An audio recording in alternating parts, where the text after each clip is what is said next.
Hello, everyone. Welcome back to, we don't have a name for the show yet, Cody. We got to come up with a name, but we're going to break down, once again, our picks for this week's PGA Tour event. It is the Valero Texas Open, the annual warm-up for the big one next week, the Masters. So in a few minutes, we're going to break down our picks here. Like I said, I'm joined by Cody Williams of BetSided. We are going to go list our pick to miss the cut and top 20, top 10, top 5, and then we're going to finish off the video with our pick to win this week's event. Before I do get into that, though, and also, by the way, I did check out your picks there, Cody. We are different. All of our picks are different this week, so we got a large variety of players' names to go through for this week's event. I'm excited for that. But before we get into that, quick little recap for this past week's WGC match play event. Very fun. One of my favorite events to bet on of the year. I did pretty well with my individual match bets, but my bracket sucked. Cody, how'd your bracket go? My bracket went a little bit better than yours, but I kind of had the same story towards the end as you. You know, a lot of the once you get a view of how the players are playing, it's a lot easier to hone in on those matchup bets. So, like you said last week, it's a really great gambling opportunity because of those matchup bets every week, like every day. You just have so many different great options, and as the week goes on, you can get a better feel for how the players are playing. But my bracket did okay until about the Elite Eight, and then things really fell apart. Quick shout out to at Hall at your boy. I did that bracket pool last week. I expected to get like 20 or 30 entries, and I got it was like 237. I think 211 people paid their entry fee. So I spent all Tuesday night just putting everyone's sheet in a name in an Excel sheet and collecting everyone's entry fees. I was not prepared to have over $2,000 in my Venmo account, but at Hall at your boy won.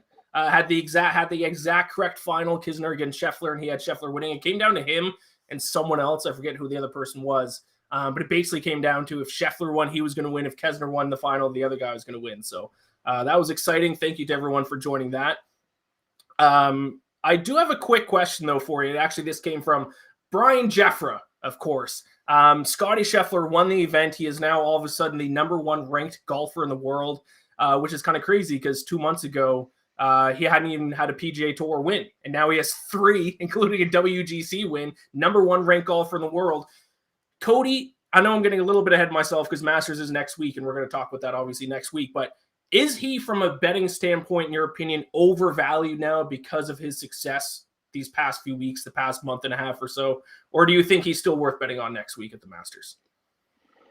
I think he is going to be slightly overvalued because I think when it comes to the betting markets, there's always some sort of recency bias. You know, like a couple weeks ago, it was, got to get your Cam Smith bets in. You know, it's just whoever wins when you're leading up to Masters Week. Like people are always going to start gravitating towards that, and that's going to depress the value and the odds.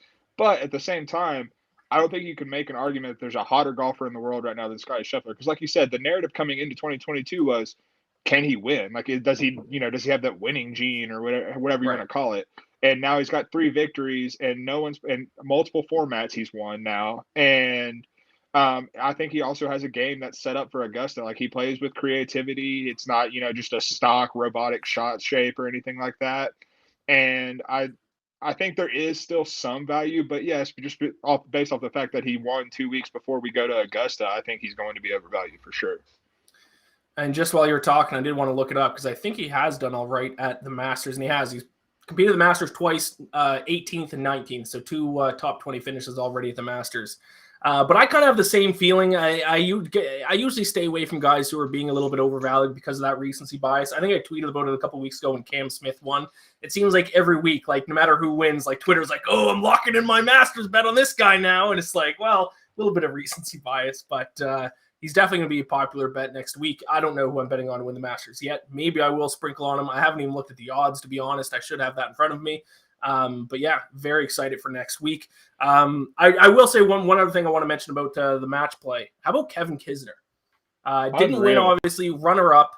But man, is he good at match play. And not only is he good at match play, I was kind of thinking while watching it this week, that course fits his style to perfection. You don't need to be a long driver. You got to have a good short game. You got to be a good putter. I bet on him, I think, in every single match except for I went with my fellow Canadian Corey Connors in the semifinal, and I regretted it. But he made me some money this past week, so that was an impressive performance. Yeah, it's one of those things because I remember, going into the Ryder Cup last year, there was a debate about whether or not he should be on the Ryder Cup team because of his match play record. But I think it's kind of a chicken or the egg situation because Austin Country Club fits him so well, like you said. Yeah. And if we go to somewhere like I'm not sure Quail Hollow for the President's Cup is going to be a great fit for him. So I think it is somewhat course dependent, but if you get him on a course that even mildly suits his game, he has the demeanor. Like he has a very sneaky, like competitive mentality when it comes to match play. I saw a clip of when he was down to Scheffler in the championship match, and Scheffler was waiting to hit his second shot, and Kisner was walking slowly to the green to mark his ball, just playing mind games with Scheffler. Yeah, he is. Yeah, he kind of has that aspect too. And that's a great point about it. Maybe it is just that it's at Austin Country Club and it fits his style of play to perfection. I just looked up his match play record. He was on the 2017 President's Cup team, so the only time that he had a match play outside of being at Austin Country Club, and he have the match against, and I mispronounce this guy's name all the time, Anirban Lahiri, the Indian golfer, I believe he is. So he's 0-1 in match play rounds outside of Austin Country Club. So it'll be interesting to see if he ends up getting put on this year's President's Cup team to see how he fares. But let's get into this week's event, Valero Texas Open. A little bit of a stronger field, actually, than what we see normally at this event. Rory McIlroy is here. Usually he uses the WGC Match Play event as his warm-up to the Masters. We didn't see him last week, one of the few top golfers who opted out, but he's going to play in the field this week. Jordan Spieth, of course, returns, won this event last year. Hideki Matsuyama is in the field. Bryson DeChambeau is in the field, who I believe you actually brought this up on the show last week to fade DeChambeau at match play.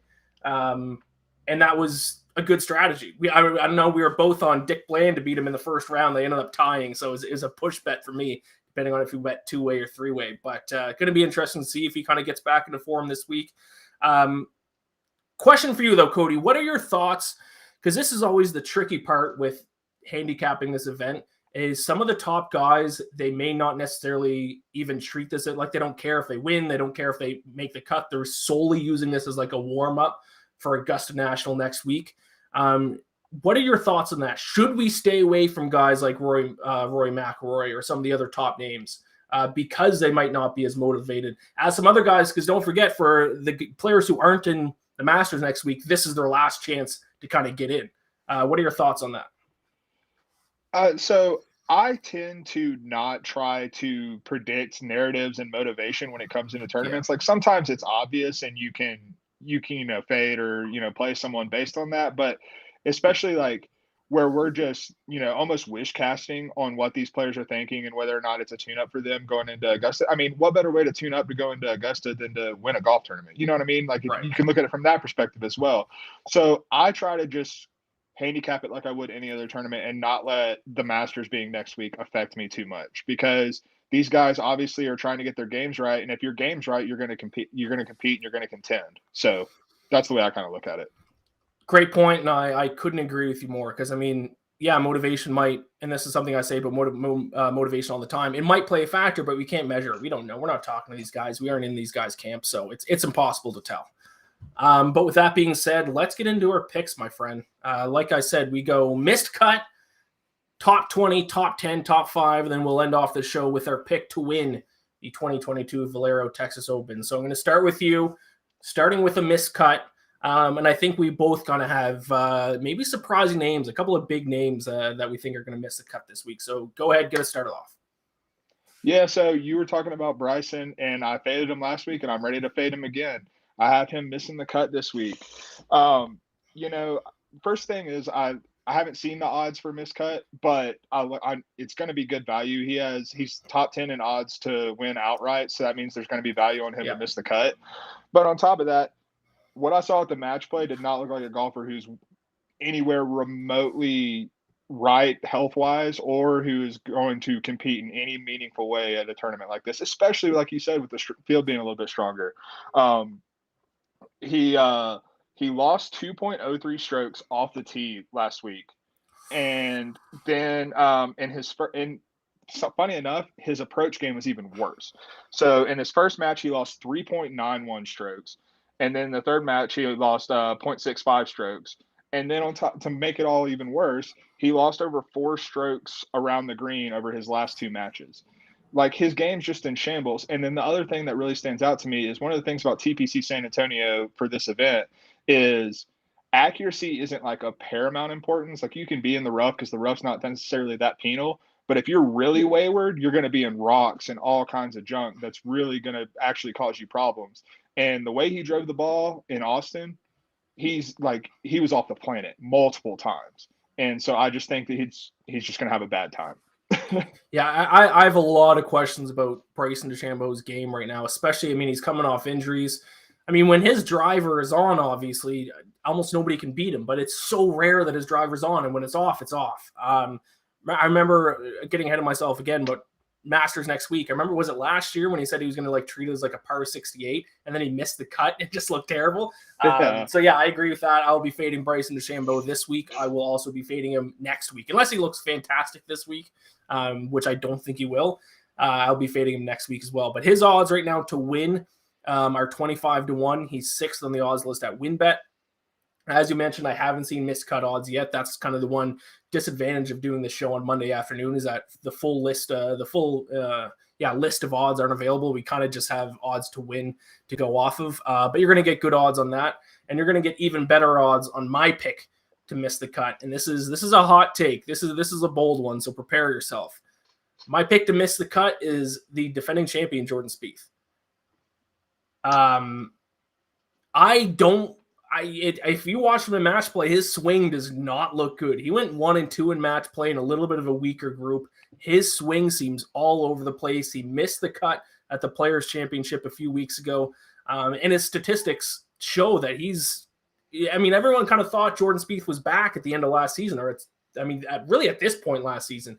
But now it kind of seems like his golf game might be lost again. 91st on the PGA Tour right now in total strokes gained, 110th in strokes gained around the green, 141st in strokes gained putting, a guy who his short game was kind of what made him who he was, and now he's in the bottom half on tour and in those short game statistics. So I don't think Jordan Spieth is in as good a form as, he's the second favorite. Obviously, he's a defending champion, but like 12-1 to win, I would stay far away from that. And because he's 12-1 to win, you're going to get very good odds on him to miss a cut. I think it's worth a shot. If it's like a pick 'em, if I'm just saying, will he make the cut? Yes or no? Probably. But you're probably going to be getting at like 4-1 odds ish around that area for him to miss the cut. I think that's worth a shot. No, I completely agree. His game is, he won last year and he was training for it. Like, he contended in what was it, like 3 different tournaments coming into the Texas Open. And it was like, okay, everyone was, projecting him to always gearing up for Augusta and he's going to contend at Augusta again. But it turned out it was the Texas Open instead. Yeah, exactly. So we have a couple of bold picks to miss the cut there. But like I said, good odds though, if you're looking for kind of a long shot bet there. But let's get into our picks to do well here. Top 20, start us off, Cody. Go ahead. So I'm going with a guy who was in the top 5 at the Valspar, the last stroke play tournament we had, Matthew NeSmith. I've seen his top 20 odds north of plus 500 consensus-wise around on different boards, so I like those odds a lot. But, he's been in decent form. In his last 3 tournaments, he was T3 at the Valspar and then T25 at the Honda, and he missed the cut at the Players. But, I'm throwing the Players, like any data we have from the Players, out of the window because that tournament was so wonky with the wind, and, like, if you're on the wrong side of the draw, everything's gone. But when you look at his numbers, he's just been ball striking the crap out of the ball. At the Valspar, he gained 7.93 strokes approach, which is just a great number. And that's the type of play you need around here because TPC San Antonio isn't like one of the longest courses on tour, but one of the things is it does have some length to it and you have to strike your mid irons really well. So I'm looking for ball strikers like that. And I don't think he has a whole lot of win equity. I think the T3 at the Valspar is probably about as high as he's going to climb, but I think he has a safe floor with that ball striking, and he's relatively solid around the board elsewhere. And so if I'm getting north of plus 500 for him to go top 20, I think that's a pretty solid bet and good value. I haven't bet on him at all this year. Last year, he was one of my favorite dark horse picks in tournaments because of the fact of how good his ball striking is. One of the best ball strikers on tour, but I don't know what his like putting numbers are this year. Last year, his putting numbers were terrible though, and it was so frustrating to bet on a guy who was like hitting every green and then like 2 putting and 3 putting. So I agree with you. Like he's not a guy that I would ever target to win anymore. But you're going to get good odds on him to like finish top 20. So don't disagree with that pick whatsoever. My top 20 pick, kind of off the board here. This guy's 110 to 1 to win. Don't love that to win, but I like him top 20. That's Matthias Schwab. I'm sure I mispronounced his first name. But this is a guy who's a little bit underrated heading into this event, which is generally a weaker field event. Obviously, you have a couple of big names, but generally it is a weaker field event. 33rd in total strokes gained on tour this season, 42nd in strokes gained around the green, 14th in sand save percentage, which is actually one of the big things I look at for this event, because this event has some of the most difficult bunkers on tour. I think it was Data Golf I saw this, but I saw this somewhere, and they ranked them the 3rd most difficult bunkers to get up and down from. So that's a key stat that I don't always look at, but for this event I do, is sand to save percentage, and he's one of the best on tour right now, getting out of the sand, and also 16th in strokes gained putting. So does he have the game to win? Likely not, but top 20 in a weaker field when you're talking this good of a short game, pretty good bet. Like I said, don't know top 20 odds yet, haven't seen them, but if he's 110 to 1 to win, you're probably getting around like 5 to 1, 6 to 1 for him to finish in the top 20. So short game's key. Matthias Schwab. What is he, Danish? He's a European. I know he's European. I think he's Danish. I was going to say German, but I don't know for sure. I believe is Danish. I might check that while you're breaking down your next pick. But before we get into the top 10, so those are 2 top 20s there, Matthias Schwab and Matthew Neesmith. Ben Heisler asking a question: who's ready to get back on the Chris Kirk 33 to 1 train?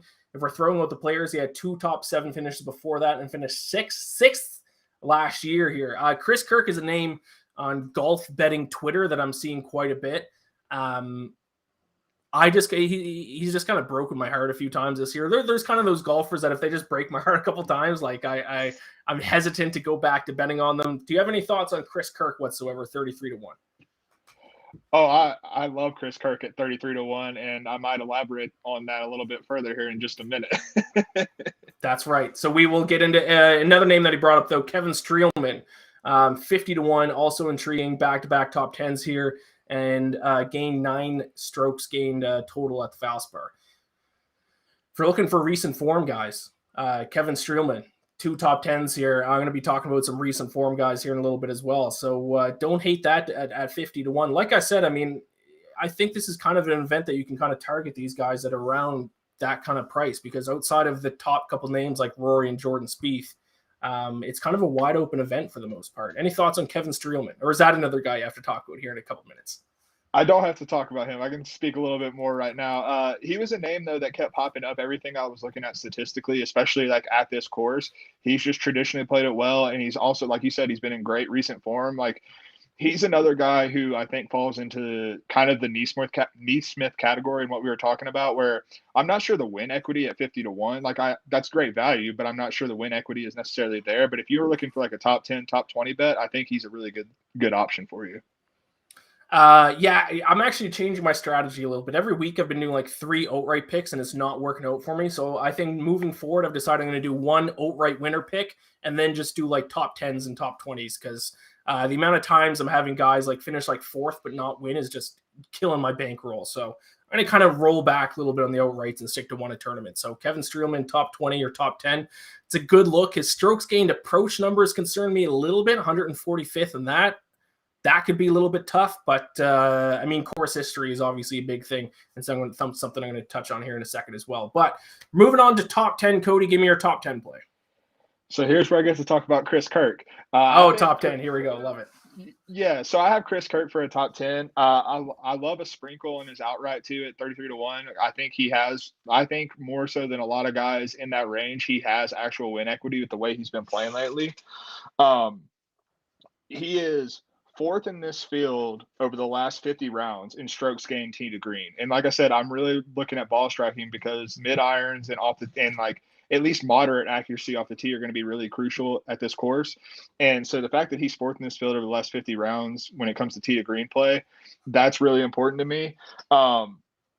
Another key stat that kept popping up was par five scoring, because a lot of the par fives at TPC San Antonio aren't reachable in two shots unless you absolutely are just bombing it off the tee. And so par five scoring overall is something that I'm really looking for, like guys who just consistently put good numbers up.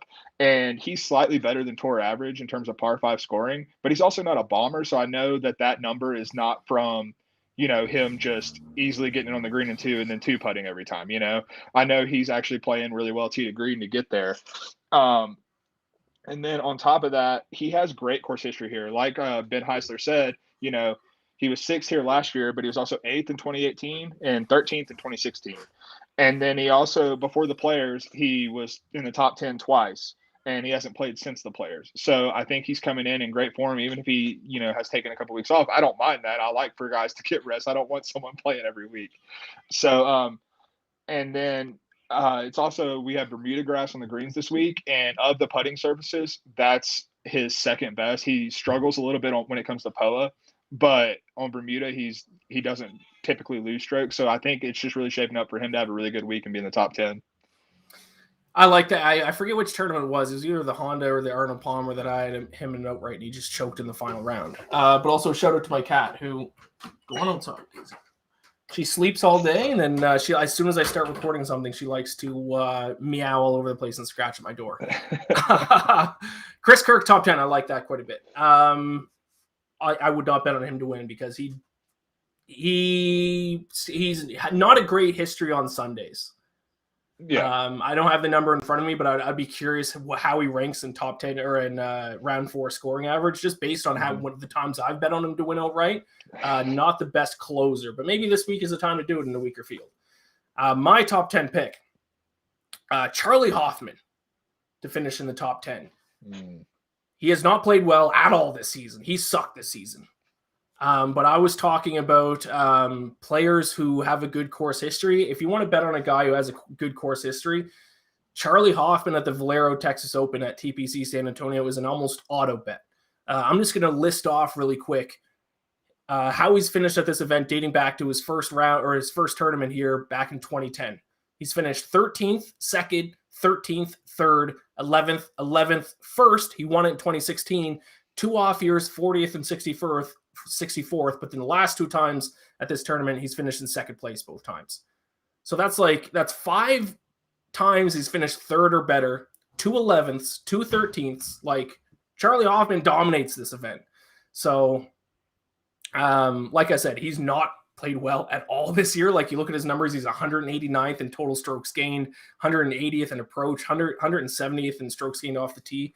But sometimes, like Bubba Watson at the Travelers Championship, I think it was, or I think it is, sometimes there's just guys at certain courses, you have to bet on them in some way or the other.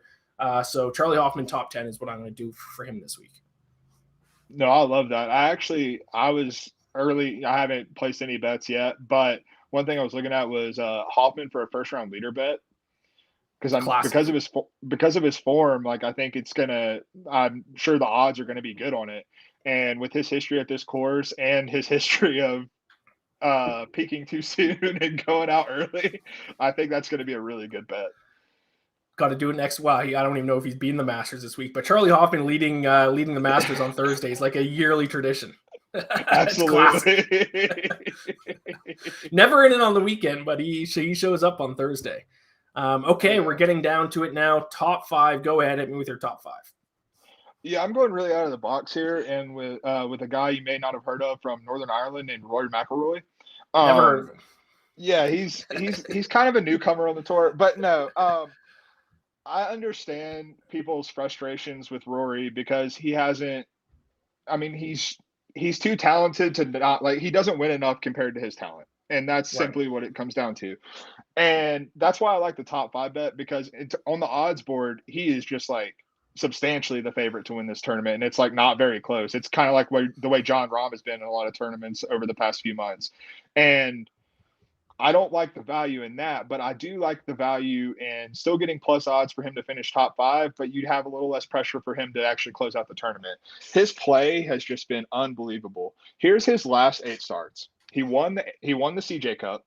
He was T6 at the DP World Tour Championship, 18th at the Hero, which you can kind of write off because that might as well be an exhibition. T12 at HSBC Championship, 3rd at Dubai Desert Classic, T10 at Genesis, T13 at API, and T33 at Players, which again, I'm not putting too much stock into the Players.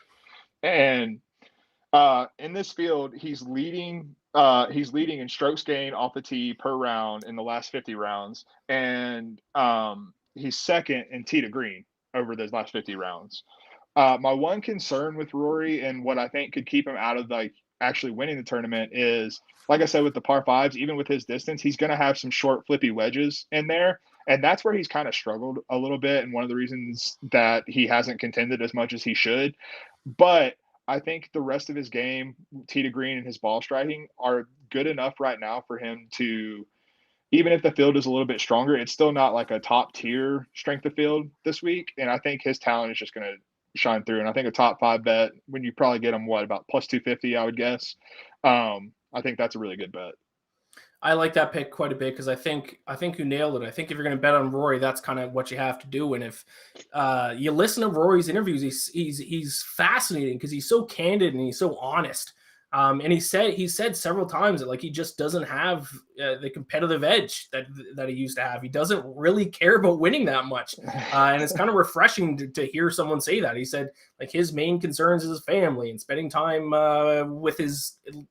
Does he have 2 kids? He might have 2 kids now, but like spending time with his kids and his family. Like he doesn't have the same competitive drive, the hunger to win that he had early in his career, and I think that's kind of cost him when it comes to winning these events, because like you, I mean, you just listed off his recent placings. He's contending, but he's just not winning. And I think in order to win on the PGA Tour on a consistent basis, you have to have that like competitive hunger. And he's admitted that he just doesn't. Which, I mean, that brings up another conversation. Like, is that a good thing? Is that a bad thing? Is that how everyone should view it? That's a different conversation for a different day. But that's why I kind of like your top 5 bet, because I think that's how you have to look at Rory McIlroy.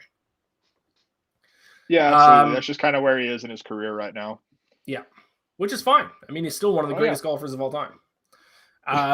Top 5. My pick is Adam Hadwin, Canadian. He's actually like 6th or 7th on the odds list to win the whole thing at 33-1. I was kind of surprised at that, but then I looked into the numbers and it kind of makes sense. T9 at the Players and T7 at the Valspar's last 2 starts. Obviously, I think the rotation went well for him. Like he was on the positive side at it on the Players.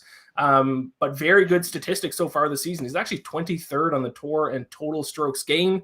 And going back to the stat I brought up earlier, sand save percentage, being able to get out of these bunkers, extremely important. And Adam Hadwin's 4th on the tour right now in sand save percentage. So, and you're going to get pretty good odds on him to finish in the top 5. So yes, Adam Hadwin is my top 5 pick. C10 Owen baby, I'm guessing it's like Clown Baby, says Kevin Na sucks. Is he playing? I don't think Kevin Na is in the field this week. I'm going to double check. I don't think he is though. I don't believe so either. A random ricochet at Kevin Na just out of the blue. This guy just does not like Kevin Na. Yeah, so my top 5 pick is Adam Hadwin. I'm going to double check Kevin Na. I'm pretty sure he's not in the field. No, he's not, because I looked into him because he's actually very good out of the sand, so I wanted to see if he's competing this week. He's not. So he says fade the Na family. This guy just hates Kevin Na. But let's get to the grand finale here, my friend. Our pick to win. Who is your pick to win the 2022 Valspar Open, Texas Open? So I know this is a guy you like, and I was actually I was expecting our winner picks to be the same because I know you like this guy so much. Hideki Matsuyama. Like I said, I'm just going with ball strikers this week, and there are few on the PGA Tour that are better consistently with ball striking than Hideki. The guy is just a wizard with his irons. I've heard him on a couple of podcasts referred to as Hideki Bot because it's just robotic, same thing every time, and he's just it's just so pure. the big concern with Hideki coming into this week is he withdrew from the players with that back injury. Right. And obviously didn't play at the match play. Like, he was one of the top players who didn't play at the match play last week. But I also think that you get a lot of that this time of year with guys just trying to stay healthy for major season. And especially since he's the defending champion at the Masters, he wants to be at full health for that. And obviously, and the fact that he's playing this week leads me to think that he's not seriously injured by any means. He's just trying to rest up and get ready. But prior to withdrawing from the players, he gained 4.25 strokes ball striking, which is off the tee plus approach, in 4 of his previous 5 starts, which is not shocking once again. And he's also tied for 5th in par 5 scoring average on the PGA Tour this season, which, like I said, is a big thing. And then the other thing, you keep coming back to sand saves and, around the green game. That's very important at this course. And Hideki's putter over his career has been something that people have always brought up as like a negative about him. But his around the green game and his game with his wedges is almost second to none. Like, he's an absolute wizard when it comes to his wedge play and like his short game, like before he brings out the flat stick. And so all those stats come into it. But then I also think, and you shouldn't do this too often, but narrative wise, this feels like the type of tournament where Hideki's going to come up and win. Because Hideki wins when he's not on your radar. So the fact that he withdrew from the players with a back injury and stuff like that it gives me more confidence in this pick, because that's when he comes out and just hits the crap out of the ball, and lo and behold, on Sunday, he's hoisting a trophy. I looked long and hard at Hideki. At the start of the year, when he was kind of like, he won a couple tournaments, his putter was on fire. His putter has kind of fallen off the past few events he's been in, which gave me a little bit of cause for concern.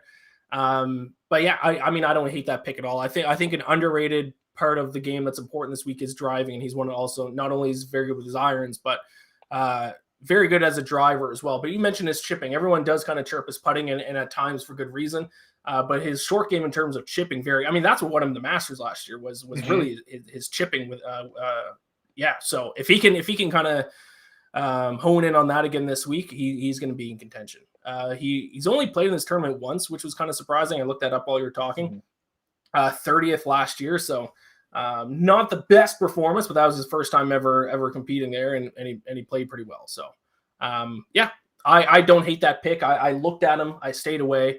But I don't hate that pick whatsoever.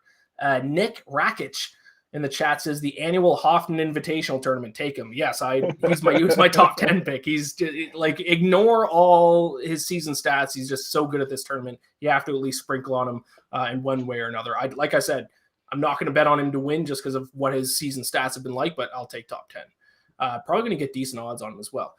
My pick to win, you said you were surprised I didn't take Hideki because how much I love him. There is one golfer in the field who I love even more to bet on than Hideki Matsuyama.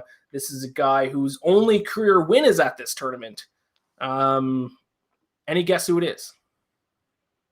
Is it Corey Connors? Corey Connors.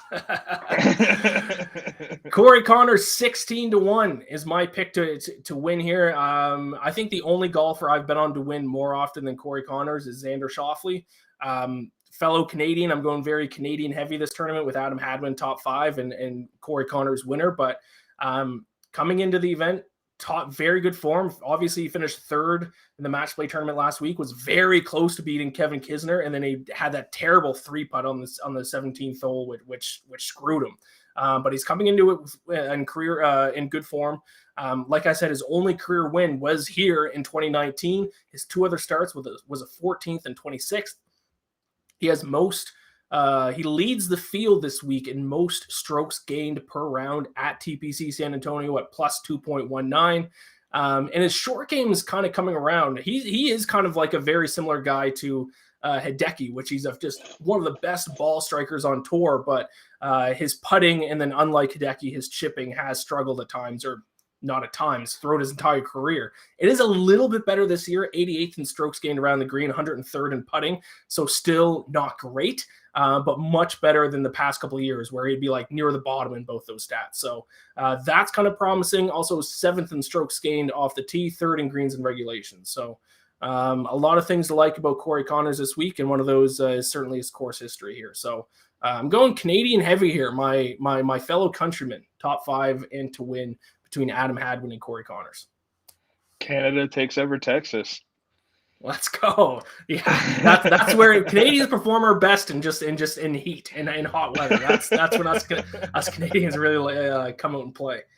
So there you go. We got miscut, top 20, top 10, top 5. Any final thoughts for this week's Valero Texas Open before we close things off here? Don't immediately run out and bet whoever wins this tournament to win the Masters. That's what I got for you.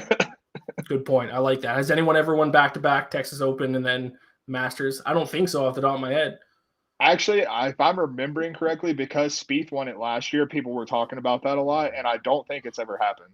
So I don't think it has either. Yeah, I kind of remember that as well. But also, if I'm wrong about that, don't crucify me because it's possible it happened. I don't think it has, though. Yeah. So there you go, the Valero Texas Open. We're going to be back next week for the Masters, the first major of the year. Very excited for that. Be sure to like the video if you're watching on YouTube, subscribe to us, all that good stuff. Give myself and Cody a follow on Twitter, as well as BetSided and FanSided, all that good stuff.